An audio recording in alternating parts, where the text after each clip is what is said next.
ஒரு சிறிய கிராமம். நிலங்கள் பிளந்திருக்கின்றன. விவசாயிகள் கவலையுடன் வானத்தை பார்க்கிறார்கள்.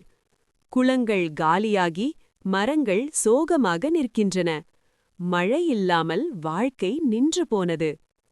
குழந்தைகள், முதியவர்கள், விவசாயிகள் எல்லோரும் ஒரே வேண்டுதல்: மழை பெய்ய வேண்டும். அவர்களின் கண்களில் நம்பிக்கையும் தவிப்பும். வானத்தில் கருமேகங்கள் மெதுவாக கூடுகின்றன.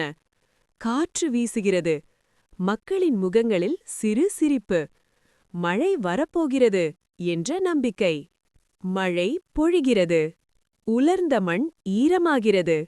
குழந்தைகள் மகிழ்ச்சியில் குதிக்கிறார்கள். விவசாயிகளின் கண்களில் ஆனந்த கண்ணீர். உலகம் மீண்டும் உயிர் பெறுகிறது. பயிர்கள் செழிக்கின்றன.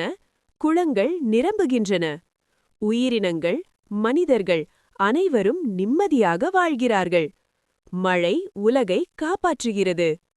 அப்போது பெரியோர் சொல்கிறார்கள்: இந்த உலகம் வாழ்வது மழை பொழிவதால்தான். அதனால் வள்ளுவர் கூறினார், மழையே அமிழ்தம். கதையின் மையக் கருத்து: மழை இல்லையெனில் வாழ்க்கை இல்லை.